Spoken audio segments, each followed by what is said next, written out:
외교부는 오늘 오후 기자들에게 긴급 공지문을 보내 사도광산 추도식에 불참하기로 결정했다고 알렸습니다.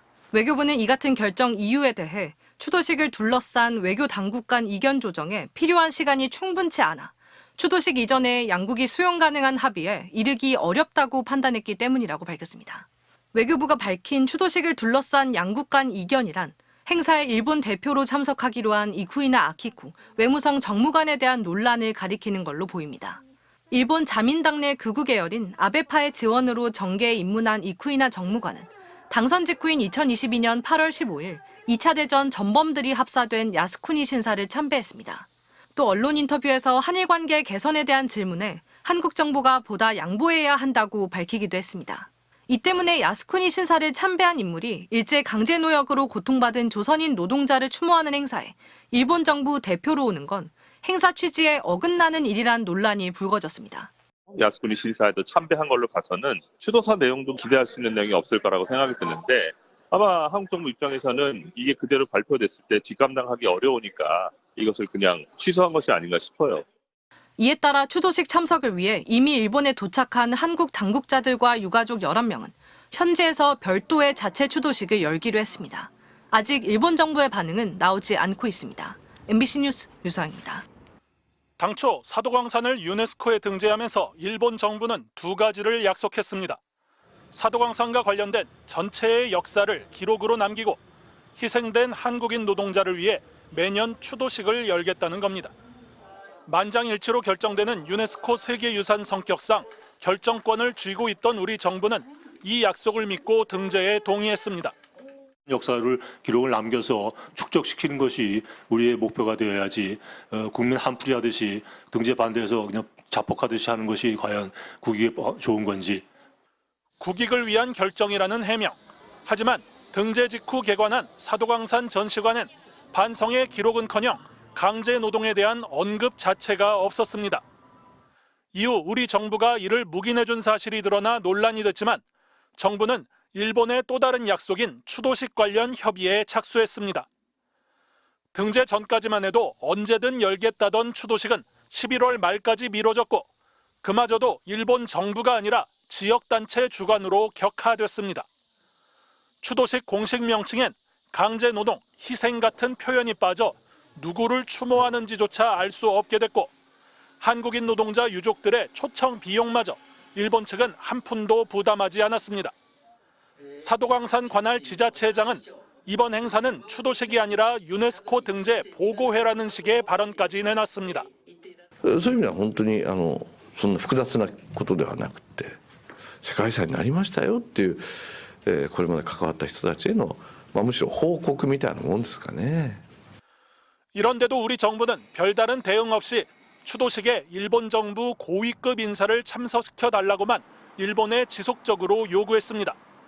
최소한의 구색만 맞춰달라는 수준인데 이마저도 야스쿠니 참배 인사라는 최악의 외교적 굴욕으로 돌아온 겁니다. 매년 열기로 한 추도식 첫 해부터 개최도 전 파행으로 이어지면서 앞으로의 전망도 불투명해졌습니다. MBC 뉴스 조희명입니다.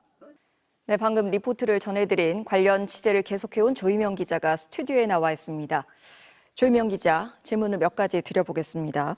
자, 오늘 아침까지만 해도 우리 외교부 입장은 야스쿠니 신사 참배를 해온 이 대표 인사에 대해서 사실상 수용에 가까웠다고 들었는데요.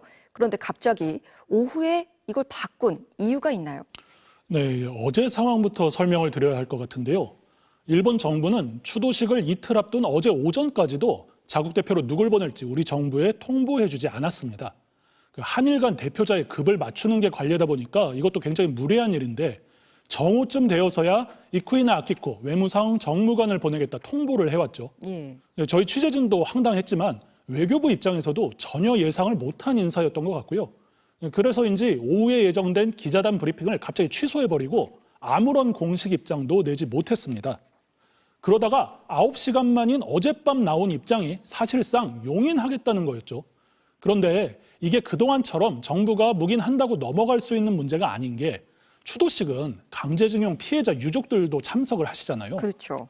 피해자 유족 면전에 침략전쟁 옹호 인사를 내세웠다가 이후 벌어질 후폭풍을 감당하기 어렵다는 판단을 외교부 혹은 더 윗선에서 뒤늦게나마 내렸을 가능성이 있습니다. 예.